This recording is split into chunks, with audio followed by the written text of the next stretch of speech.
the intro music. I'm gonna hang up.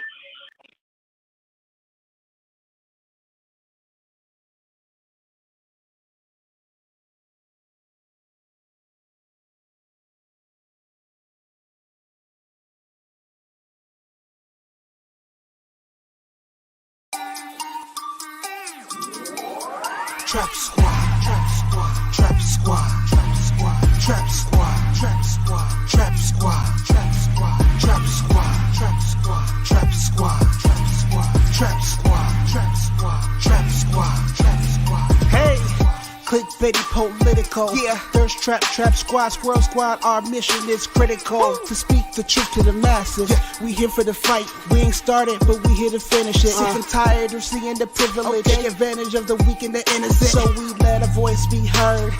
Every single weeknight, unapologetic. Black people, despite this white supremacist system that we live through on a daily, we still throwing up those acorns cause we represent clickbaity. Trap squad, trap squad, trap squad. Let me hear ya. Trap squad, trap squad.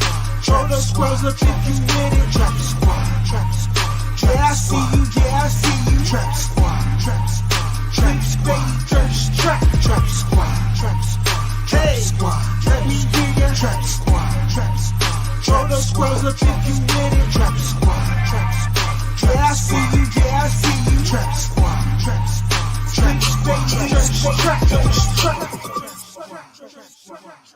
Thirst trap. Hey, our screen is, our banner is up in front You of us. still got the banner up. We need the There's Wayne. a banner up. There you go. Whoa, what's popping, boy?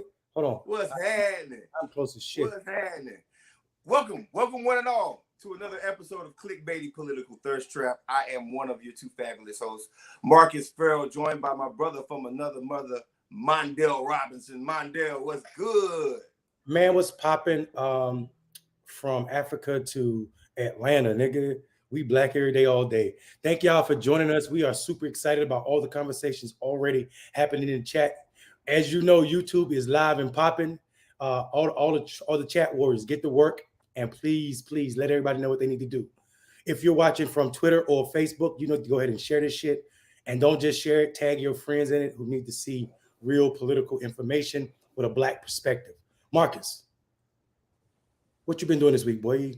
Man, so a lot of Georgia stuff, man. Like a whole bunch of Georgia stuff. That's all I'm gonna be willing to get into. There's a couple of cannabis laws that are active right now in the state house and state senate that we are looking at, trying to make it a more equitable process. You got to understand that lawmakers react to cash and lawmakers react to proper lobbying. Lawmakers really don't react to. They don't just create the right thing to do. Some of them do, but most of them don't. Most of them. And then here's another thing about it. A lot of people complain about government, but they never go down and see the government. A lot of people complain about government and they never actually go and do things like take a legislative trip, talk to somebody during session about like how a certain bill will affect them or how a certain bill is needed. That happens less than often. And I guess we as a people, we as progressives, we as black folks, we as free thinking and free minded people, we do a lot of complaining. But when it comes down to actual advocacy, and I found this interesting. I have become cool with a bunch of Republicans recently. Now, don't get me wrong; these are the same.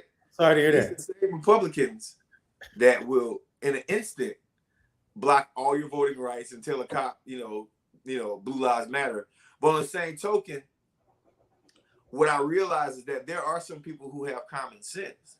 And when you actually approach them with a conversation as a constituent, they might listen, right? And I've seen in my situation, I've seen really like problematic people actually do the right thing in cannabis because they know that at the end of the day, if it becomes federally legal, then there's going to be a lot of backtrack lawsuits from the amount of people that were excluded by a process from a state government that didn't want us in. So I'm just doing my part at the Capitol right now and also getting prepared for this crazy ass election cycle. How about yourself? Mayor Mondell. Mayor. Mondo? Oh man, I mean, you know that the mayor election is happening for sure. We're definitely trying to unelect this white motherfucker who is in this black town. And when I say black town, I need to remind people that my hometown is 97% black, and this white mayor who is from a different city, different state, who regularly uses racist codes, dog whistles, to alarm white people and frighten them. But the good thing about my hometown is it's not enough white people to control the electorate if black people show up at the polls. I do want to add one thing to what you said about us not going to the polls, taking legislative action. That may seem like a big deal, but you can have a day at your state legislature simply by taking off a day of work and getting 10 or 15 of your friends going down there. And that's a lobbying day. You don't only need to let people who have paid lobbyists speak on your behalf or speak for their interests while they throw your behalf on the thing. I also want to tell people that Marcus was foreshadowing possibly when he said it's a couple of legislations, pieces of legislation moving through Georgia. And we'll leave that alone until it's time to talk about that more. Man, so yeah, the mayor election has been happening. Right now, we don't know if it's for real as it pertains to the date because we're still trying to get our districts in order, much like Ohio, who has not secured districts and they got elections coming up. So I'm thinking they're probably going to move the Ohio election, which is supposed to be in 69 days. And that matters to us because our sister Nina Turner is on the ballot again, and we can't say who she needs to be talking to in her district because guess what? They haven't defined what her district is. So all we do know is Cleveland will definitely be in her district. So I've been watching that race extremely close and making sure that everybody knows that Nina Turner is the most important race in Ohio this cycle, and nobody should think anything otherwise. And we have a pathway to victory with Nina's race if we act appropriately by supporting her and put pressure on Bernie's network to stand up and show out. If I could, I want to add on to the topic we started off about legislative visits. To all of my friends who are fellow reparations supporters,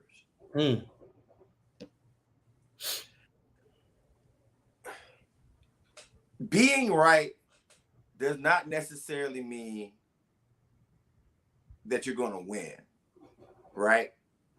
And what we do too much in reparation circles is we talk about reparations and what the government should be getting us and what the government should be doing to us, but there's a much smaller portion of people who actually get active and go to state governments around the nation and go try to push federal legislation.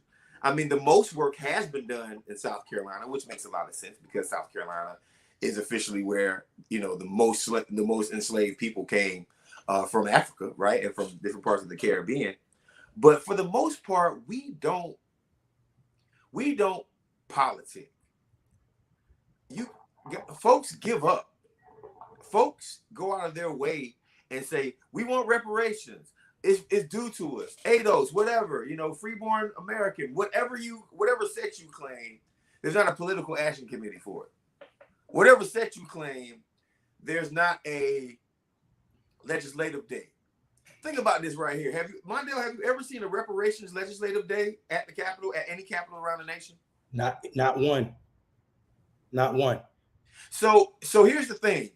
Recently, I've been having power conversations with elected officials and people who want to be elected officials. And I talked to them about two things: reparations and cannabis. That's what I talk about. That's me. That's what I like. That's what I choose to focus on. And what I've started to realize consistently is that they all kind of respond like, yeah, well, what you gonna do about it? I don't have to do anything about reparations because I haven't gotten 200 visits and 900 calls from constituents and X, Y, and Z. But then on the same token, we'll back up and go on Twitter and go on Facebook and talk about how we want reparations and how these people are keeping us down and we haven't done enough legislative work to do it. So let me. I'm not going to pose that problem without having an answer. We need a reparations pact. We do. That means we have to spend money literally to make money, right? We literally have to spend money to make money. We need a reparations pact. We need legislative visits. like every other constituency does for every single issue that they have. You need to do that.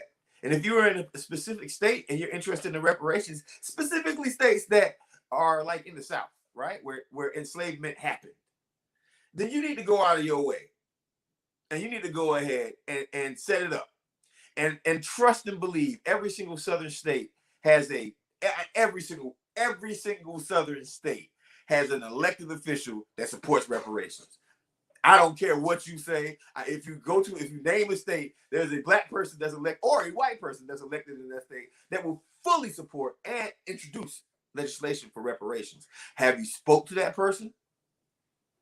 Have you created a legislative day? Do you know who that person is? Because what happens is whoever that person is needs all of our support to push that legislation. And once that legislation is pushed, then we can get Democrats and Republicans on record of being against reparations, because it will be some Democrats, don't get it twisted, that's against reparations. So I think that's a smart tactic. I don't think, Marcus, I don't think you should just say it loosely right now. I think you just gave yourself a new task. And I think you should busy yourself. I'm serious. We see that. We already see that people are ready to talk about our issues before they're elected. They're ready to swear on their last name, i.e. Joe Biden, Robinette. Ready to swear on his family's name. Robinette. That's his Robin motherfucking Net is that man's middle name.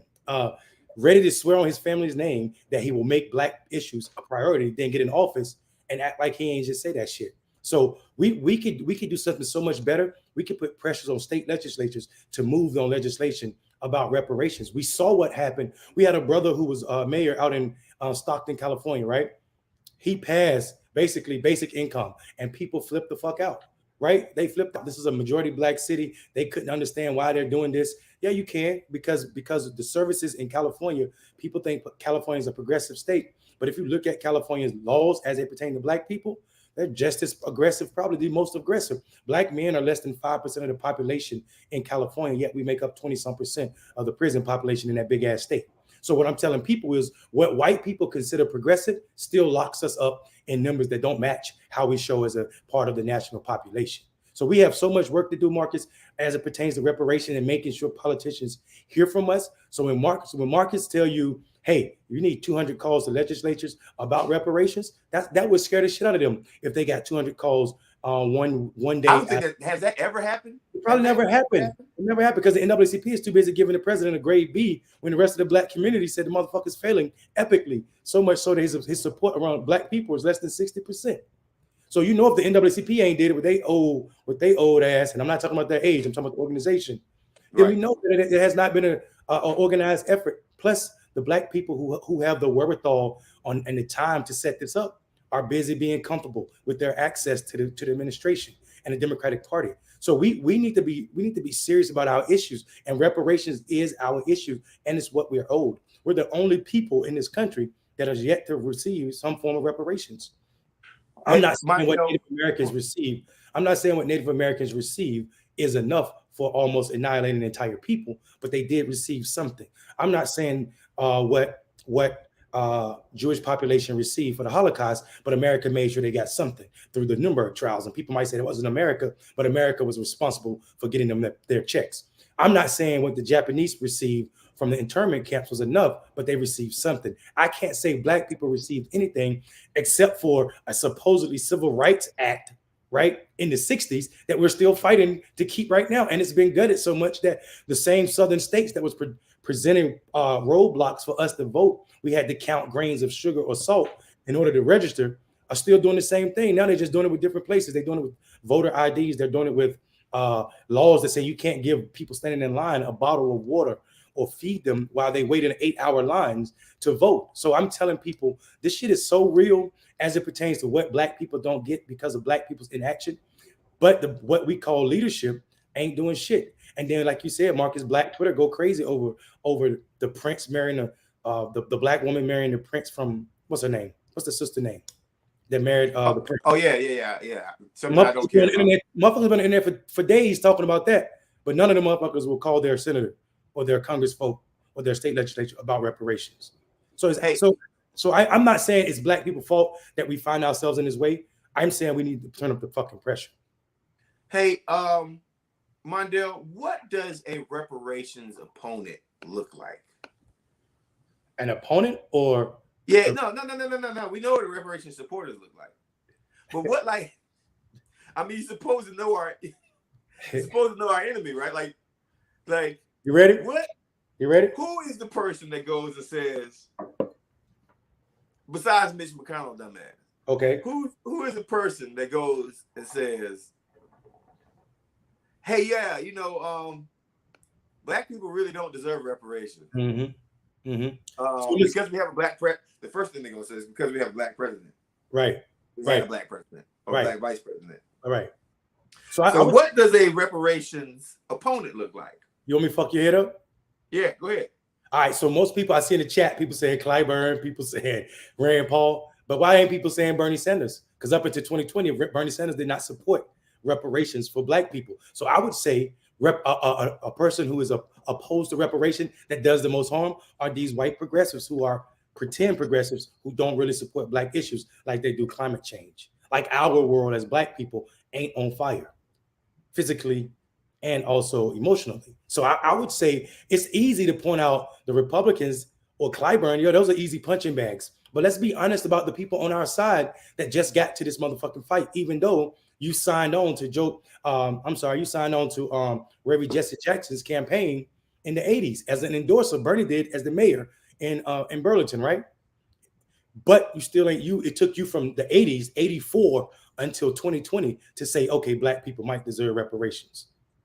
So I would say the opponent that people don't talk about, the silent opponent, is the progressives that are solely on our side. It is something to know that African Americans will vote for a Democrat no matter what, so they can make any decision that they want to when it comes down to us. Y'all don't understand how many Democrats vote against black issues. Y'all don't. Like, y'all don't understand how many black Democrats vote against black issues. And it's a pretty consistent thing. What was the thing that Clyburn dropped a couple of years ago? It was like 10, 20, 30 or some bullshit like that. Like, and his response to reparations wasn't it even a jobs plan? Like, what? I need to look that up. We need to read that bill because it didn't pass either. And if you notice something, when we got the House, when we got the Senate, and when we got the presidency, he didn't even bring up his 10, 20, 30 plan anymore, did he? He didn't, right? Not once. Also, somebody's talking about Barack Obama. Barack Obama is an opponent of reparations. At least he was before he was trying to sell podcasts, right? When Barack Obama was in the White House, he said reparations once, and it was in Kenya when he said it, and he was talking about he was trying to make a point about the need to move Kenya on LGBTQI issues. And I'm not saying that's not important, but like Jomo Kenyatta's son, Uhuru Kenyatta, the president of Kenya, said. And it also, because it's Black History Month, if you don't know who Jomo Kenyatta is, I'll give you a brief history update at the end of the show. Black people loving black people. Hey, that's who we are. It's February. Oh, very scary.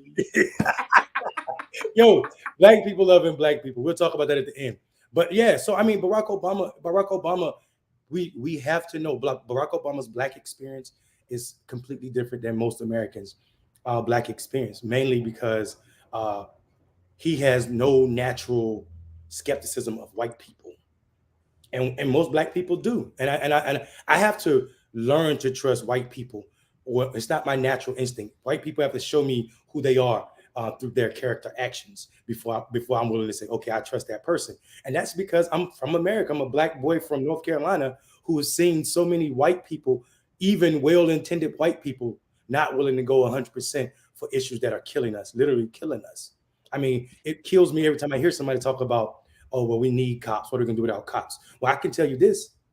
The blackest city in Colombia, Palenque, which is one of the first cities to get free, don't have any cops. They police themselves, right? They police themselves. So the idea that this little country, this Liberty City in this Liberty country, where they are supposedly a third world or underdeveloped world, don't have police officers, but we're not at that point, tells me a lot about our thinking and what's possible when you think like colonialism wants you to believe. That's right. That's right. Hey, I gotta straighten out something. And you might disagree with this, but Mondale, maybe not. But Where is it? Where did he put it? He said, our dear brother said that Bernie is the enemy. Nah, Bernie's not the enemy. Nah. I'm not gonna go that far. Nah. Can I hop on it? Yeah, I can't. I mean, because most people who watch Clickbaity Political Thirsttrap know my complicated history with Bernie Sanders. If any Negro on the planet can say Bernie Sanders is the enemy of us, it would be me. Bernie's not the enemy of us. And I know that from being gaslit and blackballed from his campaign and the people that are around him, right? But look, we're still shining and I got money. Fuck you guys. Anyway, but Bernie's not like our enemy. And here's why. Bernie pushes issues that will help Black America more than 99% of folks that are elected in Congress and the Senate. Don't ever get that confused. Bernie has a much more progressive track record than some of the folks, even in the squad, right? Like, and for when it comes down to Black politicians, Bernie has voted for more Black focused bills than Jim Clyburn, right? So I'm not gonna sit here and allow anybody to say that Bernie is the enemy. Yeah. Now, this is a very important statement. Go ahead. In 2016, he did not support reparations. In 2016, his Black outreach director begged him to support reparations, and I ended up pissing off a bunch of powerful white men within the campaign by asking for reparations, right? But fuck those guys. And you can tell them I said fuck those guys. Like, I'm using this on YouTube. I just cut off our monetary stream, but I really want to say that. Fuck those guys, because those guys are the white progressives that Martin Luther King warned us about. Malcolm X warned us about. Malcolm X warned us about, right? But I will say Bernie himself, he's not that guy. Go ahead, Mondale. I didn't want to. Nah, Marcus, that's 100%. And I'll tell people this. I think what happens is our very limited definition of racism and racist, right? You could be a solid, and we talked about this on the last show. You could be a solid ally and still be a racist at moments, right? So to understand that is to understand what it means to be outside of your Black, or outside of a Black body, a Black experience in America. So a racist, when we think about racist being a person that is racist all the time, that's a flawed definition of racist. You could be a super progressive and also a racist at the same fucking time, right? And to be against reparation makes you a racist. Period. That's a racist act. To say that repeat that again. Repeat that last. I want you to dig into that last statement. Yeah. So so basically, here's what I'm saying. Racism and racists should be tied to acts, not lifelong sentences, right? Because, for instance, Bernie, like you said, Bernie voting record for the most part is that of a progressive. Bernie has a racist voting history. That one voting history is him against reparations. That one thing is a racist act. That doesn't make him a racist person. He supported a racist act at that moment. That's a racist moment, and people need to understand that. When we understand that, maybe, and I'm not concerned with white fragility, but when we understand that, I think white people can open up more to their own racism. Even the ones on our side can be like, oh shit, at that moment I was acting racist. This is the white progressive argument against reparations. And then we're gonna get into the news, y'all, because we do have some news to talk about. But this is my opinion of the white progressive when they're anti-reparations, because they don't ever want to be racist, right? But what they do is they always center themselves. They always center their experiences over a community. Like one person who was poor that lived down the street from them, or themselves who, and listen, come on, this is America's capitalistic system. White people are poor in this country. There's more poor white people than Black people. I wish they would understand that, and maybe they would finally get some things done. But they always center themselves. Their argument always goes like this right here. Well, my family never owned slaves. I get that slavery happened. Martin Luther King went to the mountaintop. Or they'll quote, "I have a dream," the good part, but not the part where Martin Luther King is extremely critical about America and that bounce check that Black people are owed. Because That's right. because if we're talking about Black people as the bank, America has horrible fucking credit. Oh no, yeah, no. Like, listen, if Black America did a credit report, Experian would say -80 for the United States. Have to. Black America has not delivered on anything for Black people. I mean, if you look at Black men right now, bro, we have the worst social outcomes, and I say that a lot because it needs to be said. We have the worst social outcomes of any demographic in this country, and people don't want to acknowledge that. So you're absolutely right. -80 seems like America's credit score for Black people. Yeah. If you haven't already, like, subscribe, share, please join the Clickbaity crew. Give us a donation. You can, if you're on YouTube, you can click that button down there. You can give us some money because this is, spending time, and plus we're trying to get Dwayne back.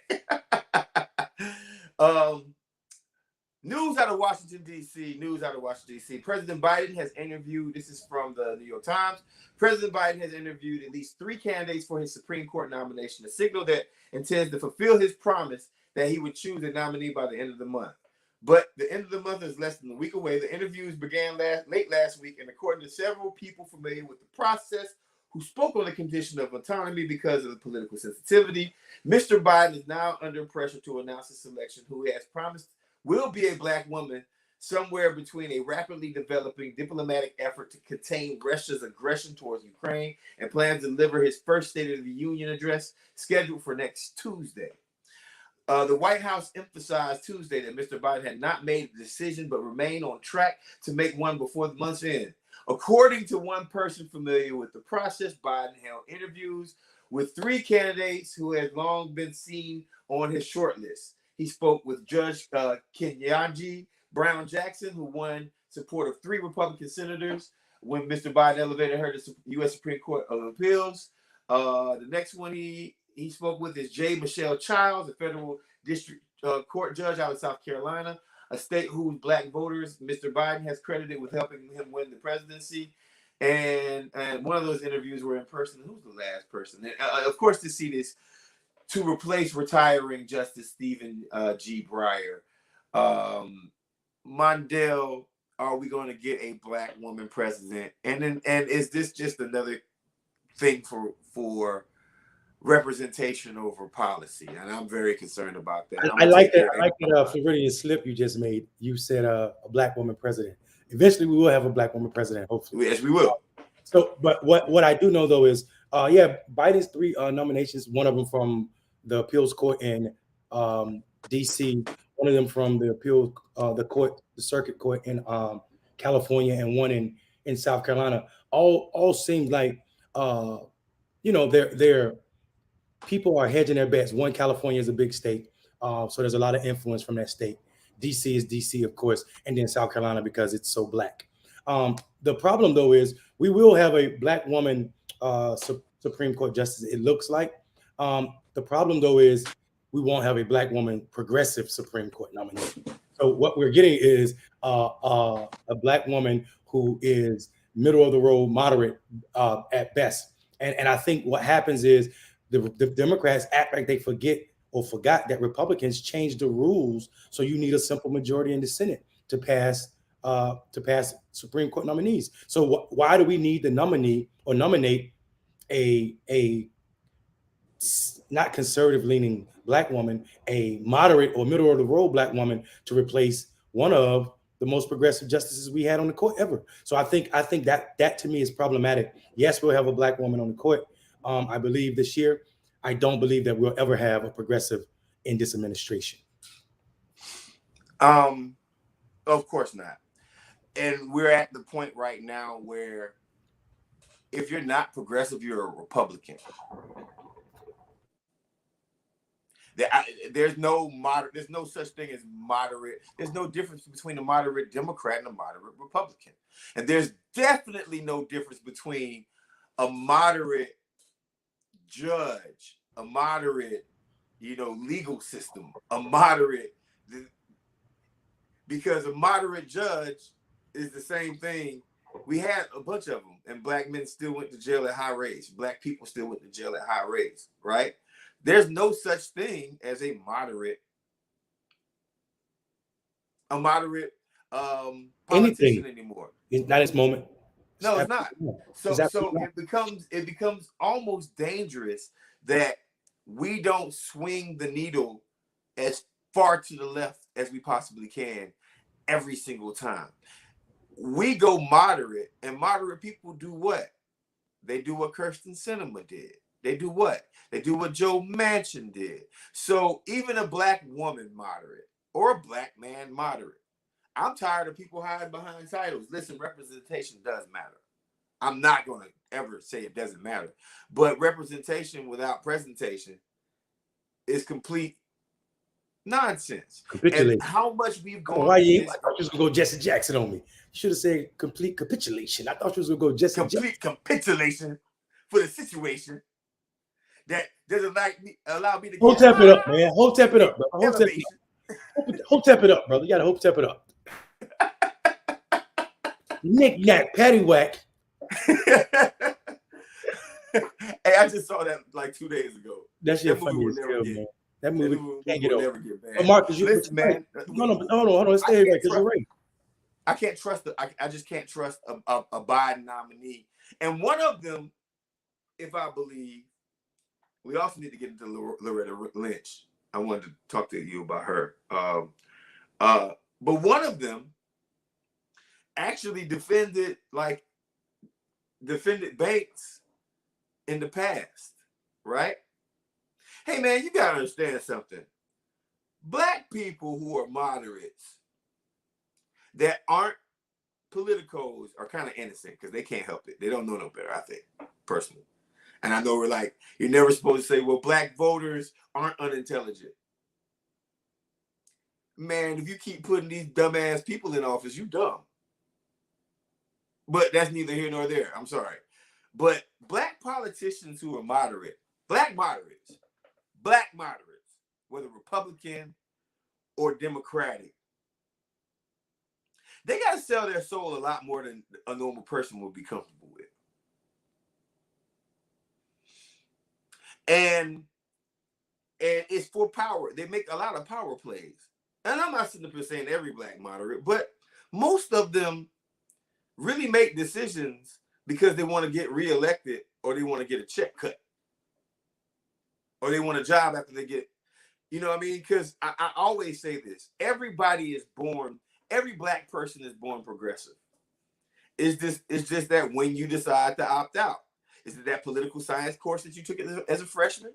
Is it that you knew you were working with a black radical, so you had to make sure you made yourself look safe to the white people that could possibly elevate you? Is it one of these things? So I'm proud of all these sisters for making it to where they are, and I don't think all of them are moderate. I think one of them is like progressive. You know what I mean? But that's neither here nor there. Yeah. So and again, a progressive that Biden is willing to nominee is not Elizabeth Warren progressive. It's Barack Obama progressive, which is not progressive. Not progressive. I mean, Barack Obama's most progressive statement was, "I'm an organizer," and he kind of like fudged on that.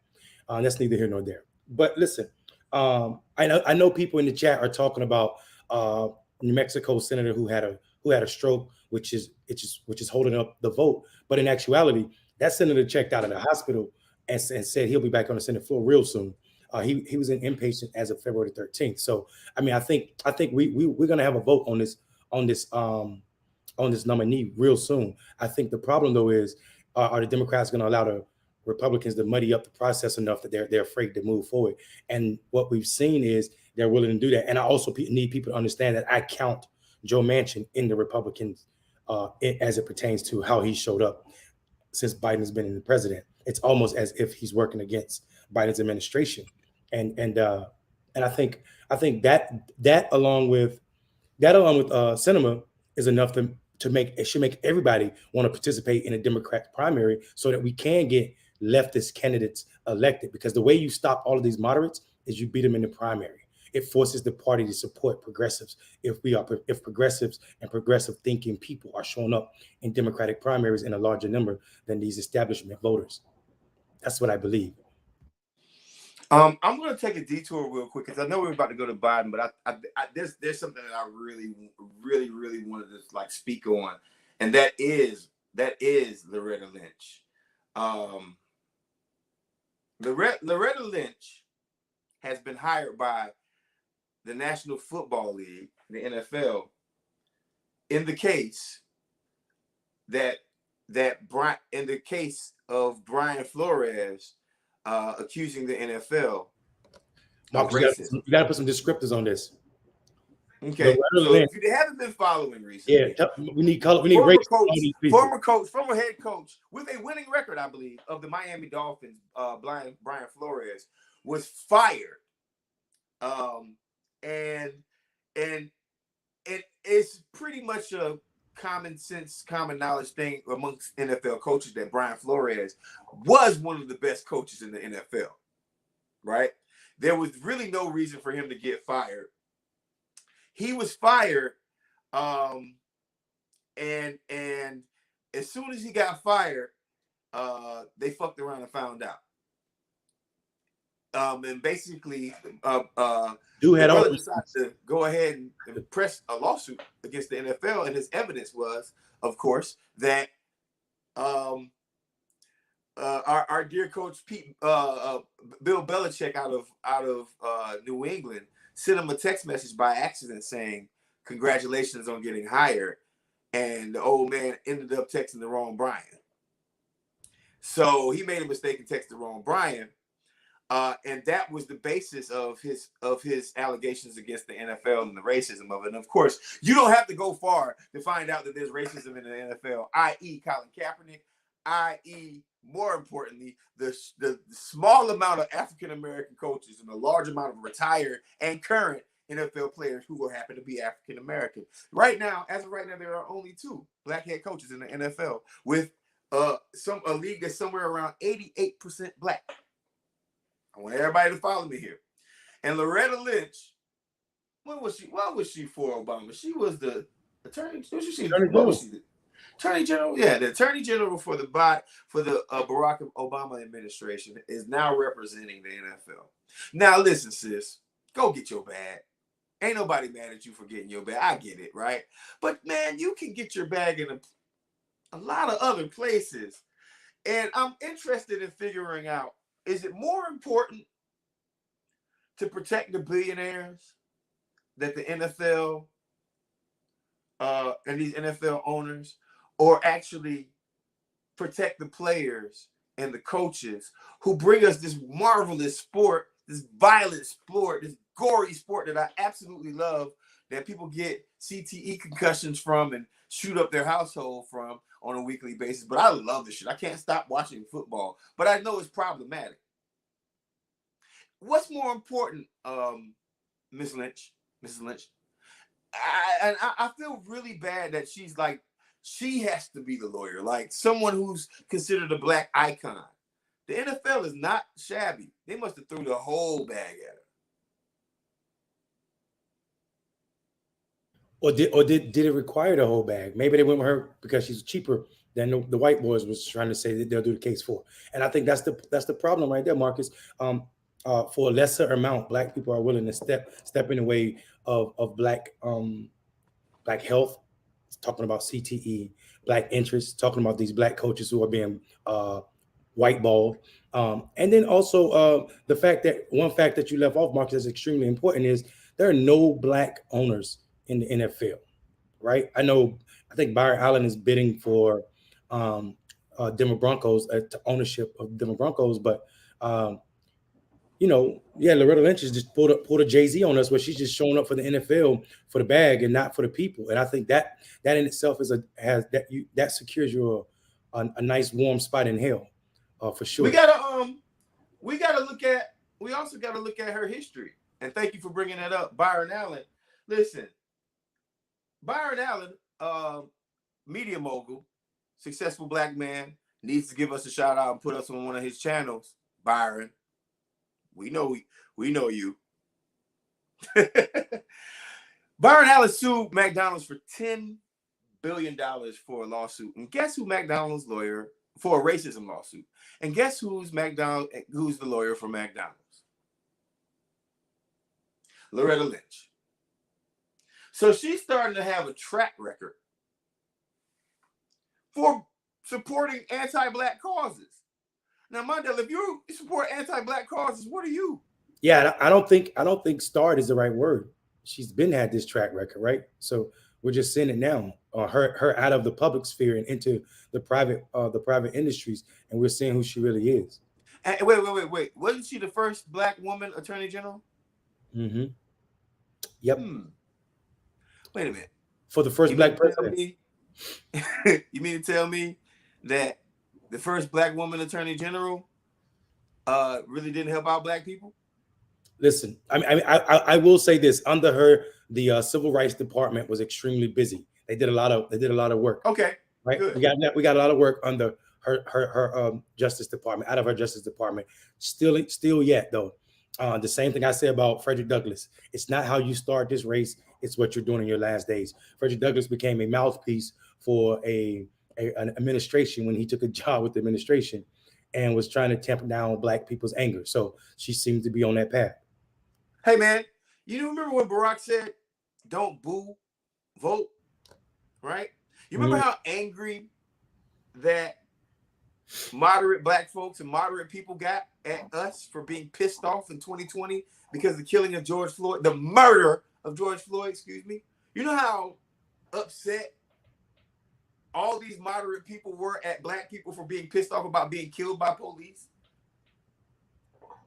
Loretta Lynch works for the same corporation that blackballed a black man for respectfully protesting. Same organization. Here's their thing, though. The NFL is not a bunch of dummies. Let's go get Jay-Z. Go call up your homeboy Dre. You know what I'm talking about? Let's go call up Snoop real quick. Let's go ahead and perform at the halftime show. Let's get Mary J. Blige. Now, first, let me back up. That's a fucking honor. And it was an amazing show to me personally. Black people crip walking in the Super Bowl stage, that was amazing. But we also have to understand the significance of seeing more platitudes that are just for show than for practice. How about this right here? Make the fucking Super Bowl halftime opera and hire Colin Kaepernick and a whole bunch of black coaches. I'd rather see that. I'd rather see that. Yeah, I listen. I enjoyed the Super Bowl halftime show. I got to disagree with Leroy Brown in our chat calling it demeaning. I think what's demeaning is what you're talking about, Marcus. The actions of the NFL, the fact that we don't have more black coaches, we don't have any black owners, and then the lack of health. The way we consider black people's health is ridiculous in the NFL. Let me give you a great example. Everybody talks shit about Antonio Brown for walking off during the middle of a fucking football game, but nobody talks shit about the coach who was trying to force him to go back when he was not 100% healthy, and he said he didn't feel 100% healthy to go out there. So this idea that you are a workhorse, said another way, you are a Sambo, you are a nigga, you are a Mandingo, and all you're supposed to do is get on the field or you won't play at all, is absolutely ridiculous. And I think, to me, I don't understand why his team has not launched a lawsuit against that team, because forcing someone to play when they're not healthy, even if they believe they're not healthy, should be inhumane. So I think that, to me, is absolutely crazy as shit. So yeah, the halftime show to me was not demeaning, but what is demeaning is the NFL's actions and this willingness on people like Jay-Z to talk about, at some point you got to stop protesting.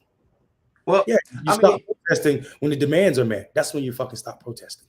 Yeah, and protesting also means going to lobby. Protesting also means spending your dollars in different places.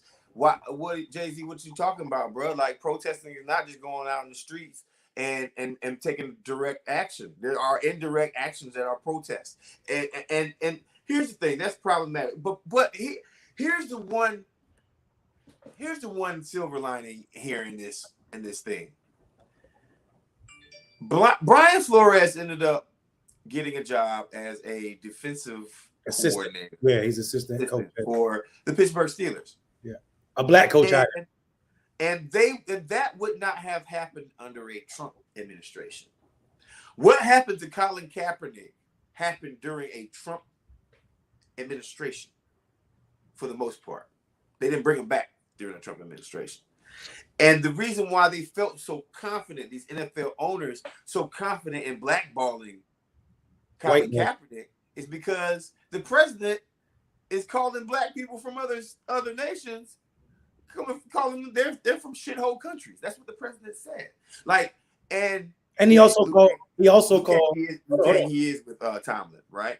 Yeah. So, I mean, there is something about. Oh man. Hold on, Marcus. Don't forget. He absolutely called people from black countries shithole countries. But he also said that he called the NFL players that were protesting. He called their mothers bitches. When you call someone a son of a bitch, you're talking about their parent. So, and that was Trump's comment. Like, don't let these son of a bitches play. Is what he said about the NFL players that were taking the knee. Now, keep in mind, this is the same guy who sacked while many people were calling him, including his son, his chief of staff, and people from Congress calling him saying, you need to call off your people that are killing cops, that are raiding the Capitol. So their definition of patriotism has nothing to do with that flag, even though they try to make people, that's the gaslight. The real definition of patriotism for them motherfuckers is white supremacy and supporting said thing. Yeah, it's I mean, I think the NFL is in a lot more trouble. And I will give a shout out to Delicious, Darren Jackson. I mean, our brother Darren Smith, who normally joins us every now and then, who took a trip to the Super Bowl, and also our former co-host, Jason Johnson. They both agree on this one right here, that the NFL is, I mean, listen, you're talking about the MLS is gaining millions of followers, millions of new fans each year, right? The NBA is the most popular sport on the planet, right? These are two leagues that don't give a fuck about white supremacy, right? And that's because the Players Association in the NBA, led by Chris Paul and so many others before Chris Paul, understands that this is a black sport. You might be a billionaire owner, but it's very easy for us to take our game and go out to the Rucker Park and charge people the same amount of money to watch us play there than play in your stadium. And trust me, wherever LeBron James goes, LeBron James is going to get filmed, right? So we have to, and I wish NFL players. The problem with the NFL is they be banging their head, man. They be thinking weird, man. Like their head be wrong sometimes, man. Because our NFL players, our professional sports players, man, they need to take a better stance when it comes down to how to actively protest. Shut that shit down and don't let Barack Obama and Michael Jordan tell you anything differently, like they did with the Milwaukee Bucks, who ended up being the champions the next year after they were about to protest the whole playoffs in 2020.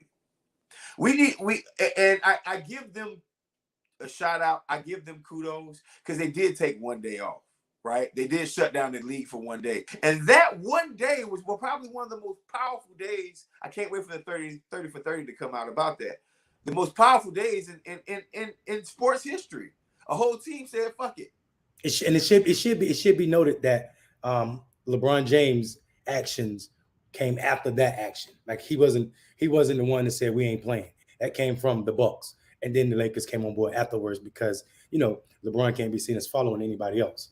I will say this. I'm not arguing with the mentality, the racist mentality that is of professional sports. We see it even in college, right? Where most of the money from college comes from football and basketball. Football and basketball are the only two college sports where you can't go straight to pros. Most of the black people play those two sports, right? So if you're a white baseball player, you can go straight from high school to pros. If you're a white golf player, you can go straight from high school to pros. So I'm telling people that we already know what it's about. It's about the dollar and the commodifying of black bodies. That's what it's about. We know that. So what I'm talking about, Marcus, is this point that you made initially about the NFL, which is they're bumping their fucking heads because they are showing their hand over and over again, and they're so transparent with their lack of giving a fuck that is ridiculous. The idea that they weren't going to hire that Flores couldn't get a job, or they were lying about this Rooney Rule bullshit, and then all of a sudden now they want to start interviewing black coaches for real, pointing out the fact they're going to hire some more black coaches. That to me is the height of spitting in my face. That's the height of my face. Interviewing black coaches and hiring black coaches is a completely different thing, right? But I mean, listen. What the sad part about this is a shitbag like Urban Meyer can go from being a shitbag in college to an even shittier bag in the NFL. And of course, Jacksonville will be the team that gets Urban Meyer, right? Because Florida, Duval County, whatever, right? But Jacksonville hired this man. And you know, the first thing he did was hire a racist strength coordinator that he worked with in the past. Now, here's the thing. Check this out. I said this before, and I'm going to say it again. White folks can get away with racism more than black folks can make any mistake. Follow what I'm saying?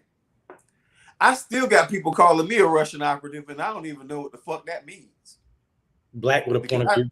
Because I was on a Russian radio station. But Urban Meyer can bring on a certified, documented racist and keep his job for 9 more games, right? It took discontent for Urban Meyer to actually get finally fired. But none of his actions, and he still has not been held accountable for shit, right?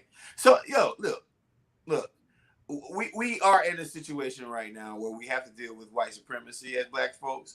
But if we're not together, going back to Loretta Lynch, if we're not together with our smartest minds and our smartest minds and our blackest efforts and our best, meaning intentions to be on the same page to fight against white supremacy, and if our smartest minds are going to the opposite side of the house and dealing with racist franchise owners, then what are we doing? We're going backwards. Mm-hmm. We're going backwards. Backwards it is. Marcus, I'm gonna before we run out of time, we're gonna go do the I just want to tell people who just find some time to do some research about Jomo Kenyatta. Right, like, and to me, Jomo Kenyatta is so important to me because, if you look at his birthdays, it's like the same numbers. He was born in 1897, died in 1978. So this man died when some black people were still enslaved in America. I mean, was born when some black people were still in America, and he died 1 year before I was born. That's how close slavery is to us, and people don't even understand.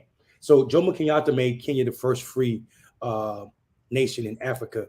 And then going on, becoming the first black president of that country after British rule. And he did that by fighting using the Mau Mau rebellion. If you don't know what the Mau Mau rebellion is, you should definitely Google Mau Mau rebellion and this little country boy from a small farm, born to Kikuyu farmers, and how he led these unarmed African men and women to defeat the British Empire at a time where the British Empire was said to never have the sun, the New Deal for Black men. I'll put a link in the political Clickbaity's cafe of where you can read the New Deal for Black men, because it's a must read for everybody.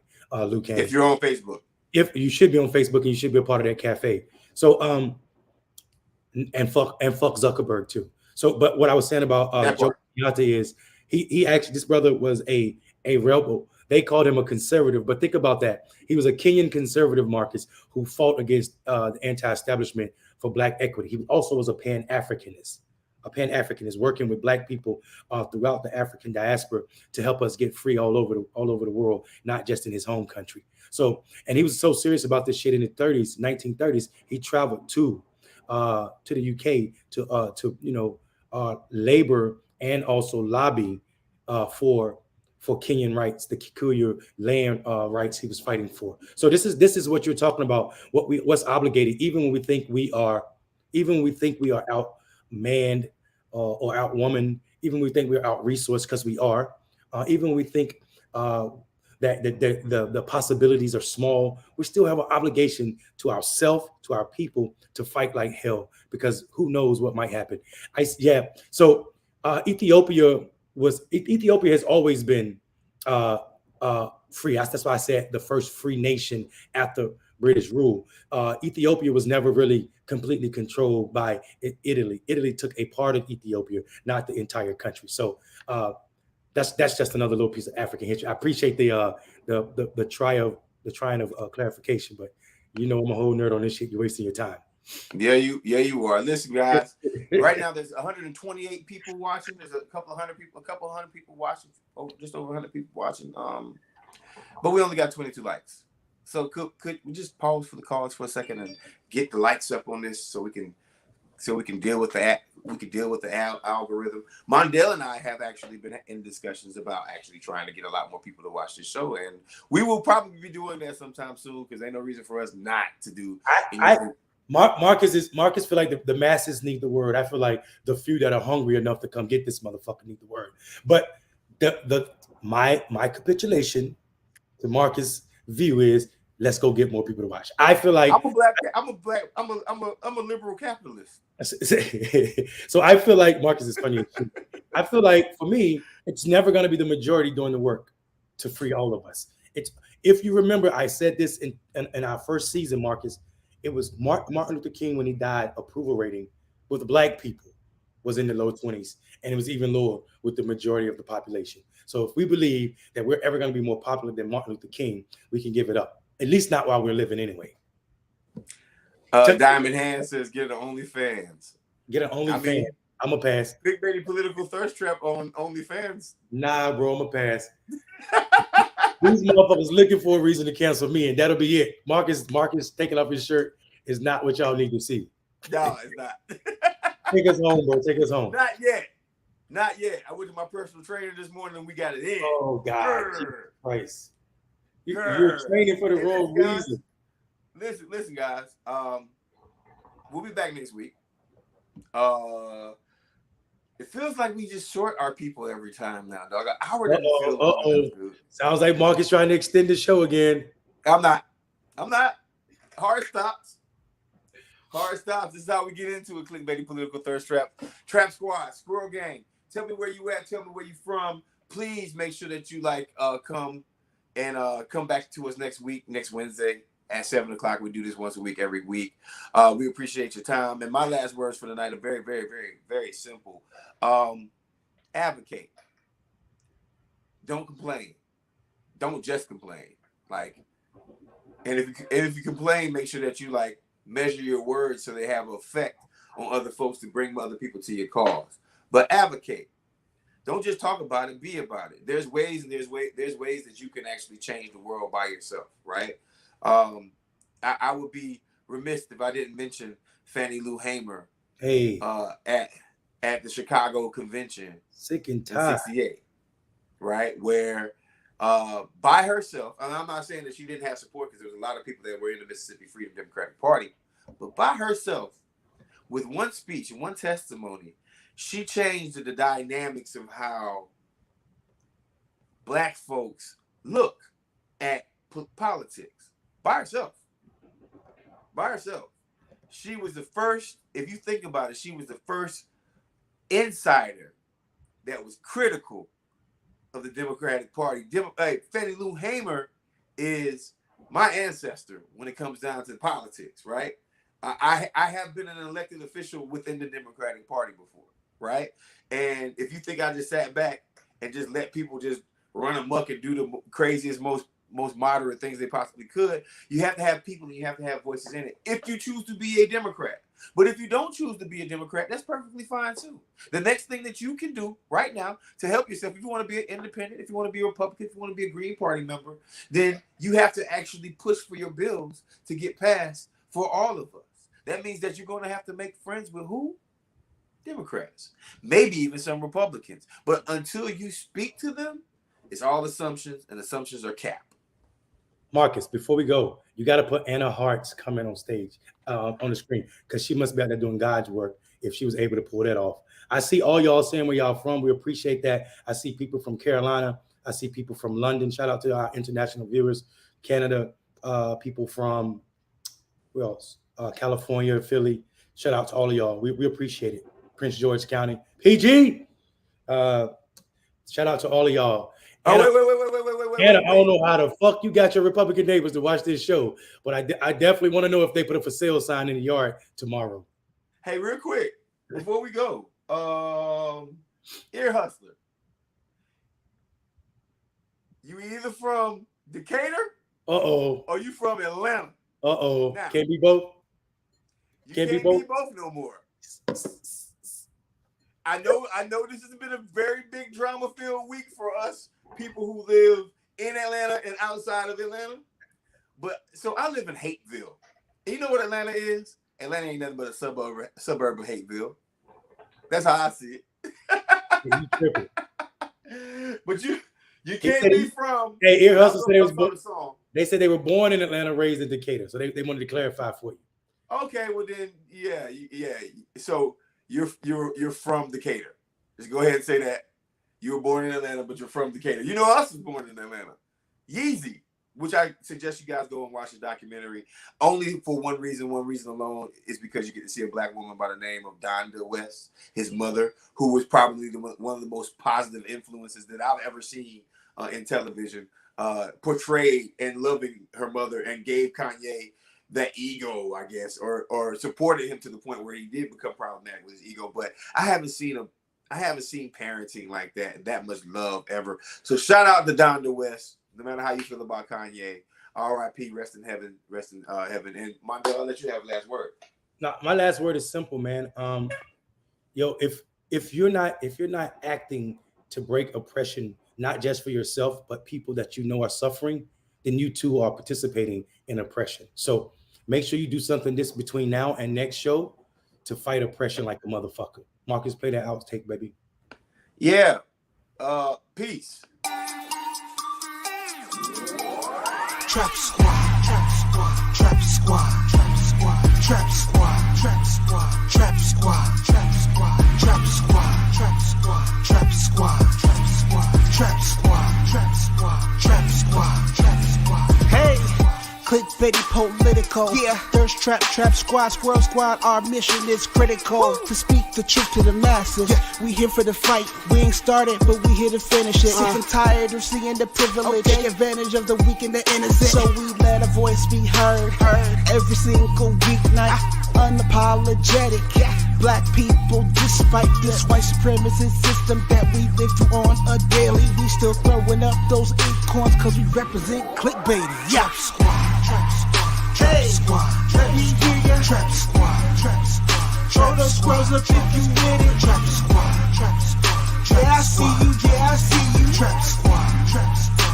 Clickbaity, Thirsttrap. Trap squad, trap squad. Trap squad. Let me hear ya. Trap squad, trap squad. Throw those squirrels up if you